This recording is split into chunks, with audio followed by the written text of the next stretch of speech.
Hello class. In this video, I'll talk about spawn object to multiple locations with inputs.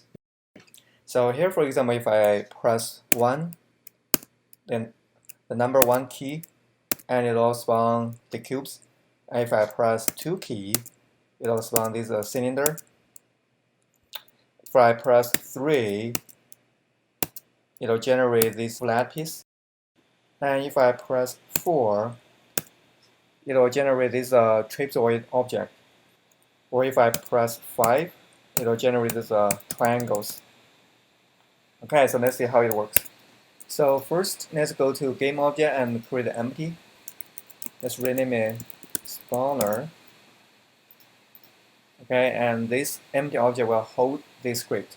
Okay, so we'll give it a script. And here I have a spawn multi-locations with inputs. Okay, and this is how the script looks. This is the start point of the script. So basically, we'll use the arrays. So you can put a number. It depends on how many locations you would like to apply, how many different prefabs you would like to spawn. Right, you can put a number here. Okay, so we'll give the 3 arrays: the location, the prefabs to spawn, and the clone. Okay, and here in the beginning of the game, nothing would happen. So we'll wait for update. So if you press down the number 1 key, so it will duplicate the prefab number 0. If you have a sequence of prefabs, so this will be the first one. And it will spawn to the location 0. Okay, the first location you will give to it, it will look for its positions. Okay, and then it will be generated as a game object, so it is active in the game. Alright, so now let's see how it looks. For spawn location, we can give a number. For example, if I want 3 different locations, and I want 3 prefabs to spawn.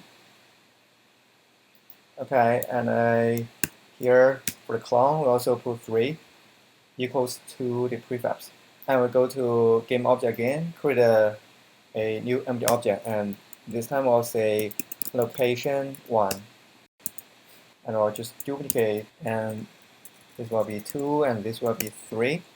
And we can let the first location set up the left corner of the stage, and second location here, third location here.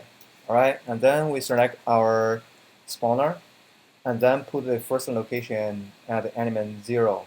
This will be the first location, right? Location array as 0, and then second location to element 1, third location here, and then you will import your model here. For example, here I have a block cube. However, it's really small, and you can rarely see it, and it's rounded corner. And I unfolded the UV and I made texture for it. And then you can adjust the size, and then you give the material and texture to it. So this will be model, and you apply a ring body so it has gravity, and make sure you give it a collider so it can collide with the object. Alright, so this is the basic setup of the model, and then you bring it to your prefab folder, so you will create a prefab. And then we're done with this cube in the stage, so we'll just use the prefabs. So here I created 5 prefabs for the 5 blocks, right? And then I go back to the spawner, and here for the prefab to spawn, you will input the prefab to here. So the cube, first one, and then second one is a cylinder, third one as the flat object. Okay, and then follow the same order here, you will get to the clone object. So now you can see that if we put 1, it works great, right? Generate multiple objects. And if I press 2 key, nothing will happen. Same thing as a 3. Well, go back to our script. If you want more object, you will just have to copy this line of code and just paste it here. And here we can change it to 2. If you press 2, you will duplicate the second prefab and make the clone, which is this one. And here for the location, also we'll let it generate from the second location, which is right. So let's press 2, and when you press 3, it will duplicate the third prefab and make the third clone, and it will be at the third location. That's how it works. And then you'll just have to save the script. And when it is updated here, we can test play again. So press 1, it'll generate a cube. Press 2, it'll generate a cylinder. Press 3, it will be this flat box. Oh, it's falling down. Oops. Alright, and you can see that for all of the blocks we generated, it has the physics. It has the ring body and the collider. And if you don't want them to stay there forever, you want them to disappear at a certain time, what you'll do is go back to this script, and here we'll add another line. We'll say destroy, and copy this clone object to here, and then comma, and then put the time, how much time you want it to be active in this stage. Let's say if I put 4 seconds, it will disappear in 4 seconds.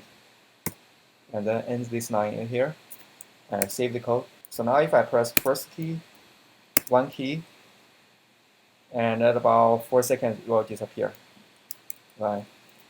And if I press 2, 3, those other objects will stay there forever.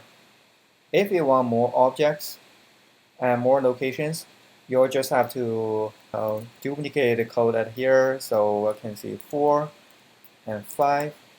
So here it will be 3, 3, 3. So it will be the fourth object. Here you will duplicate the fifth prefab to the fifth location. And you can also duplicate this line of code to make the object to disappear.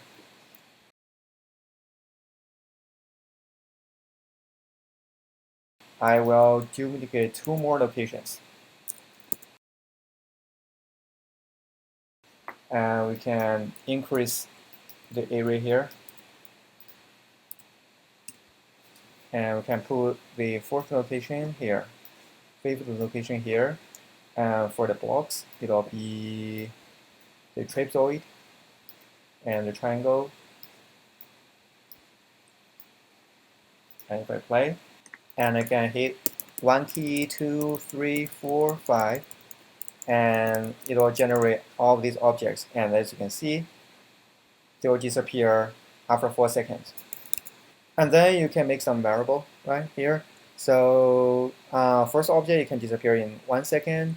Third object, it can disappear in 10 seconds, right?